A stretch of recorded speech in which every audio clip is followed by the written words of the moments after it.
Teman-teman, coba kita berhenti sejenak. Saat kita mungkin sedang sibuk dengan rutinitas harian kita, jauh di atas sana, di keheningan stratosfer yang beku, dan di kedalaman lautan yang tak terjamah, sebuah orkestrasi perang raksasa sedang dipentaskan dalam sunyi. Ini bukan drama yang akan Anda saksikan di berita malam ini, bukan pula tajuk utama yang akan Anda baca sambil menyeruput kopi besok pagi. Ini adalah sebuah cerita yang tersembunyi, yang dirajut dari jejak-jejak data transponder penerbangan yang tak kasat mata, dan bisikan sinyal satelit militer yang, jika kita kumpulkan dan kita baca dengan saksama, melukiskan sebuah gambaran yang sangat jelas dan sangat mengerikan. Sebuah gambaran tentang jembatan api yang sedang dibangun melintasi benua, yang akan segera menyala. Di layar Anda, kita melihat sebuah angka sederhana, 40. Dalam kehidupan sehari-hari, angka ini mungkin tidak berarti banyak. Tapi dalam kalkulus perang modern, teman-teman, angka ini adalah detak jantung. Ini adalah denyut nadi dari sebuah mesin invasi kolosal yang sedang dihidupkan. 40 pesawat tanker pengisi bahan bakar raksasa, Boeing KC-64 Pegasus dan KC-135 Stratotanker milik Angkatan Udara Amerika Serikat dalam kurun waktu 48 jam terakhir secara serentak dan terkoordinasi telah mengubah langit Atlantik menjadi sebuah jalan tol udara militer. Mereka terbang dalam formasi senyap, tanpa publisitas, bergerak sebagai satu kesatuan menuju satu titik di peta dunia, Timur Tengah. Kita harus memahami ini secara fundamental, teman-teman. Dalam doktrin perang udara modern, pesawat tanker bukanlah sekedar pesawat pendukung logistik. Mereka adalah napas dari operasi itu sendiri. Jika jet tempur siluman F-35 dan F-22 adalah ujung tombak yang mematikan, tinju baja yang siap menghantam, maka 40 tanker ini adalah sistem pernapasan, sepasang paru-paru raksasa yang memberikan stamina tanpa batas. Mereka memungkinkan tinju itu untuk terus menghujam target, bukan hanya satu kali, tapi berulang kali, jam demi jam, hari demi hari, tanpa pernah kehabisan tenaga dan tanpa perlu kembali ke pangkalan yang rentan. Mereka menghapus batasan jarak dan waktu, mengubah jet tempur taktis menjadi pembom strategis dengan jangkauan global. Jadi, apa yang sedang kita saksikan ini bukanlah sekedar pergerakan acak. Ini adalah pembangunan sistematis dari sebuah jembatan logistik udara, sebuah bridge of fire atau jembatan api dalam skala yang belum pernah terlihat sejak era Perang Teluk Pertama. Para analis militer di Pentagon tidak menggunakan istilah ini dengan sembarangan, teman-teman. Ini bukan latihan rutin yang terjadwal. Ini bukan pula gertakan diplomatik untuk menekan lawan di meja perundingan.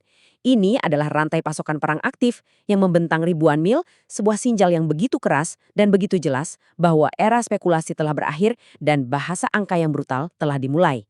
Skala pergerakan ini begitu masif, begitu terkoordinasi dengan presisi, sehingga hampir tidak menyisakan ruang untuk keraguan mengenai tujuannya.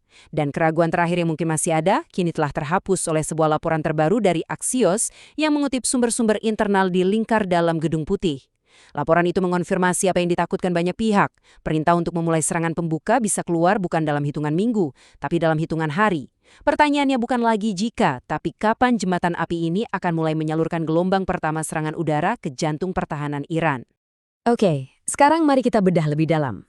Setelah kita memahami jembatannya, sekarang saatnya kita menganalisis apa yang akan melintasi jembatan aku tersebut.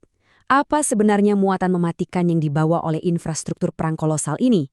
Karena dengan memahami komponen-komponen kekuatan pemukul yang telah dikumpulkan Amerika di kawasan, kita akan sampai pada satu kesimpulan yang tak terhindarkan, bahwa tujuan mereka kali ini jauh melampaui sekedar serangan bedah terbatas. Ini adalah ancaman yang bersifat eksistensial.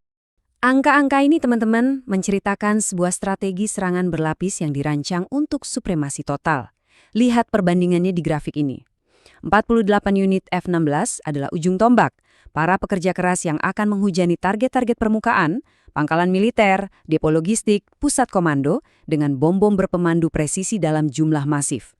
Lalu kita lihat ada 12 unit F-22 Raptor, predator udara paling dominan yang pernah diciptakan manusia. Tugas mereka sederhana namun absolut, menyapu bersih langit dari jet tempur Iran manapun yang berani mengudara, memastikan supremasi udara total. Dan yang paling krusial, 18 unit F-35 Lightning II. Jet siluman generasi kelima ini adalah kunci pembuka pintu. Merekalah yang akan menjadi hantu di radar, menyelinap melewati sistem pertahanan udara S-300 buatan Rusia yang dijaga ketat oleh Iran untuk menghancurkan target paling vital dan paling dalam, seperti fasilitas pengayaan nuklir Fordow yang terkubur ratusan meter di bawah perut gunung. Dan disinilah semua perangkat keras tadi terhubung dengan sebuah tujuan strategis yang benar-benar mengerikan. Laporan Axios yang sama menegaskan apa yang disiratkan oleh pengerahan kekuatan ini. Targetnya bukan lagi sekedar program nuklir atau pangkalan militer tertentu. Tujuannya, seperti yang tertulis di layar, adalah sebuah ancaman eksistensial bagi rezim Iran itu sendiri. Ini adalah pergeseran doktrin yang fundamental. Gedung Putih tidak lagi ingin sekedar memotong ranting. Mereka ingin mencabut pohon hingga ke akarnya. Tujuannya adalah melumpuhkan seluruh struktur komando Korps Garda Revolusi Islam, menghancurkan infrastruktur militer vital, dan memenggal pusat-pusat kekuasaan negara. Konsep ini bukan improvisasi, teman-teman. Ini adalah doktrin yang telah lama dibahas dalam dokumen-dokumen strategis di Washington, salah satunya dari lembaga think tank berpengaruh, Brookings Institution, dalam laporan mereka Which Path to Persia. Mereka menyebutnya penghancuran sistemik, sebuah skenario perang total yang dirancang bukan untuk mengalahkan, tetapi untuk membuat sebuah negara lumpuh total secara fungsional, tidak mampu lagi beroperasi sebagai sebuah entitas politik dan militer yang koheren. Skenario yang selama bertahun-tahun dianggap terlalu berisiko, terlalu radikal, dan berpotensi memicu kiamat regional, kini tampaknya telah diangkat dari lemari arsip dan dijadikan perintah operasi utama.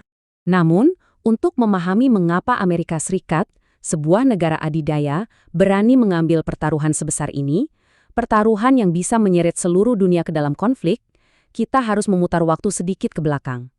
Karena pengerahan kekuatan masif yang kita saksikan hari ini pada dasarnya adalah jawaban atas sebuah luka lama, sebuah memori kegagalan strategis yang masih segar dan memalukan bagi para perencana perang di Pentagon. Kita bicara tentang konflik singkat yang dikenal sebagai Perang 12 Hari pada bulan Juni 2025. Saat itu, serangan gabungan Amerika-Israel yang di atas kertas harusnya melumpuhkan Iran ternyata gagal total mencapai tujuan strategisnya. Iran membuktikan diri sebagai lawan yang jauh lebih tangguh dan lebih cerdik dari perkiraan intelijen Barat. Sistem pertahanan udara mereka yang sempat disabotase oleh serangan cyber secara mengejutkan bisa pulih dan kembali online dalam hitungan jam. Dan yang paling mengejutkan bagi Washington, Iran berhasil melakukan serangan balasan yang menyakitkan, menghantam pangkalan udara Al-Udeid di Qatar dengan rudal balistik presisi. Washington belajar satu pelajaran yang sangat pahit hari itu, Iran di era modern tidak bisa lagi ditaklukkan hanya dengan 1 atau 2 gugus tempur kapal induk dan serangan udara terbatas. Dan pelajaran pahit itulah yang pada akhirnya melahirkan angka ini. 6. Mungkin terlihat kecil dibandingkan angka-angka sebelumnya, tapi 6 aset inilah yang dikerahkan sebagai jaminan, sebagai polis asuransi dari Pentagon untuk memastikan tragedi kegagalan dan kalkulasi yang salah di tahun 2025 tidak akan pernah terulang kembali. 6 unit pesawat E-3 Sentry AWACS. Pikirkan pesawat-pesawat raksasa dengan piringan radar berputar di punggungnya ini bukan sebagai musisi, melainkan sebagai sang dirijen dari sebuah orkestra perang udara yang sangat kompleks dan hingar-bingar. Dari ketinggian aman 30.000 kaki, jauh dari jangkauan pertahanan udara musuh, mereka akan menjadi mata dan telinga bagi seluruh armada. Mereka akan mengoordinasikan pergerakan ratusan jet tempur, drone pengintai, dan rudal jelajah secara bersamaan dalam satu jaringan data terpadu. Mereka memastikan setiap pilot tahu targetnya, setiap ancaman rudal yang datang terdeteksi sejak dini, dan tidak ada satupun miskalkulasi atau insiden friendly fire. Kehadiran 6 AWACS adalah jaminan dari Pentagon, kali ini mereka tidak akan pulang dengan tangan kosong. Namun teman-teman, saat Washington dengan sangat cermat dan teliti menyusun orkestra perangnya, di sisi lain papan catur, Teheran dan seorang sekutu yang sangat kuat sedang mempersiapkan sebuah gerakan balasan yang jenius. Sebuah gerakan yang tidak hanya akan menumpulkan ujung tombak Amerika, tetapi berpotensi mengubah seluruh dinamika permainan ini. Kita sekarang beralih ke perisai beruang di Oman. Iran, tentu saja, tidak buta. Data intelijen mereka pasti telah mendeteksi persiapan masif ini. Mereka tahu serangan kemungkinan besar akan datang dari arah Samudra Hindia, tempat gugus tempur kapal induk US Abraham Lincoln bersiaga. Oleh karena itu, melalui mekanisme penerbangan internasional yang resmi, mereka mengaktifkan file NOTAM atau pemberitahuan untuk penerbang dan pelaut berkode B0126 dan A0549. Secara teknis, mereka mengumumkan zona latihan tembak langsung di sepanjang pesisir tenggara mereka. Tapi secara strategis, ini bukan sekedar latihan. Ini adalah pembangunan sebuah firewall atau tembok api maritim. Sebuah pesan yang dikirimkan dengan sangat jelas ke jembatan komando US Abraham Lincoln, kami tahu kalian datang dari sini, dan setiap rudal atau pesawat yang melintasi garis ini akan disambut dengan badai pembalasan. Dan tepat di saat tembok api Iran ini didirikan, disitulah ceritanya menjadi sangat-sangat berbahaya. Perhatikan tanggal ini baik-baik teman-teman. Besok, Tanggal 19 Februari 2026. Ini bukan tanggal biasa dalam kalender. Ini adalah tanggal di mana sebuah kekuatan besar lainnya secara resmi akan memasuki arena. Bukan dengan pernyataan diplomatik yang ambigu, tapi dengan bajak kapal-kapal perang mereka. Pada tanggal ini, Rusia akan menunjukkan kartunya. Sebuah latihan militer gabungan antara Angkatan Laut Iran dan Rusia akan dimulai di lokasi yang sama persis dengan tembok api Iran, Laut Oman. Coba bayangkan kontras visual dan strategisnya. Di satu sisi, Amerika sedang membangun jembatan api untuk memproyeksikan kekuatan dan menyerang. Di sisi lain, Iran membangun tembok api untuk bertahan, yang kini secara tiba-tiba dan dramatis diperkuat oleh perisai beruang dari Rusia. Konfrontasi yang tadinya bersifat tidak langsung, kini menjadi tatap muka yang sangat tegang di perairan yang sempit. Apa yang sedang Rusia lakukan adalah implementasi sempurna dari doktrin militer modern yang dikenal sebagai anti-access atau area denial atau ATU by AD. Secara teknis, tujuannya adalah mencegah musuh masuk atau beroperasi dengan bebas di sebuah area. Namun dalam praktiknya di Laut Oman, ini jauh lebih sederhana dan jauh lebih berbahaya. Rusia secara de facto sedang memasang badan menjadi perisai manusia strategis bagi Iran. Dengan menempatkan kapal perang canggih mereka di antara armada Amerika dan pesisir Iran, Rusia tidak hanya sedang berlatih, mereka sedang menarik sebuah garis merah yang sangat tebal di atas air, sebuah garis yang jika dilintasi oleh rudal Amerika, sengaja atau tidak, akan memiliki konsekuensi yang tak terbayangkan. Dan inilah yang membawa kita pada babak terakhir yang paling menegangkan dari drama geopolitik ini. Jembatan api telah dibangun, tembok api telah didirikan, dan perisai beruang telah dipasang. Kini, yang tersisa hanyalah sebuah adu nyali di ujung pelatuk. Sebuah permainan chicken dengan taruhan tertinggi, di mana satu kesalahan kecil, satu miskalkulasi sekecil apapun dari seorang kapten kapal bisa memicu kebakaran yang akan melahap seluruh dunia. Coba kita tempatkan diri kita sejenak di posisi komandan gugus tempur di atas kapal induk USS Abraham Lincoln. Perintah datang dari Washington, luncurkan 50 rudal jelajah Tomahawk ke target-target vital di Iran. Sistem telah disiapkan, target telah dikunci. Namun, di layar radar di jalur penerbangan rudal-rudal itu, ada beberapa kapal perusak Rusia yang juga sedang bermanuver sebagai bagian dari latihan mereka. Apa yang terjadi jika satu saja dari 50 rudal itu mengalami malfungsi sistem navigasi atau sedikit deviasi karena gangguan elektronik dan secara tidak sengaja mengenai kapal Rusia? Jawabannya sederhana dan mengerikan. Itu adalah pemicu perang otomatis, sebuah kasus belli antara dua negara pemilik senjata nuklir terbesar di planet ini.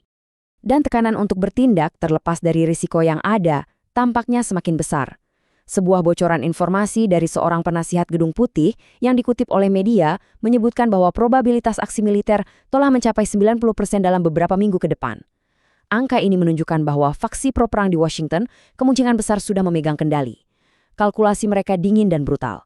Mereka percaya bahwa ini adalah jendela kesempatan terakhir.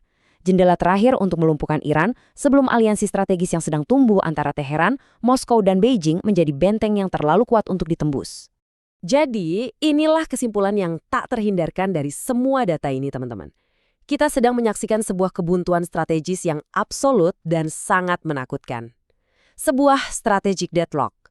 Di satu sisi, Amerika Serikat telah menginvestasikan sumber daya politik, finansial, dan militer yang terlalu besar untuk mundur begitu saja. Membatalkan operasi ini setelah pengerahan sebesar ini akan menjadi kehilangan muka dan wibawa yang luar biasa di panggung dunia. Namun di sisi lain, Iran dengan sangat cerdik berlindung di balik perisai Rusia telah berhasil membuat dirinya menjadi target yang terlalu mahal untuk diserang. Harga untuk menyerang Iran kini bukan lagi sekedar kerusakan atau korban, tetapi potensi untuk memicu perang dunia ketiga. Maka, hanya satu pertanyaan terakhir yang tersisa, menggantung di udara yang panas dan tegang di perairan Laut Oman. Dalam permainan adu nyali dengan taruhan nasib peradaban ini, antara Washington, Teheran, dan Moskow, siapa yang akan berkedip lebih dulu? Satu hal yang pasti teman-teman, stabilitas seluruh ekonomi global yang bergantung pada aliran energi yang melewati Selat Hormuz yang sempit, kini tidak lagi berada di tangan para diplomat, tetapi di tangan para komandan kapal perang di lapangan. Situasi bisa berubah bukan dalam hitungan hari tetapi dalam hitungan jam. Tetaplah waspada.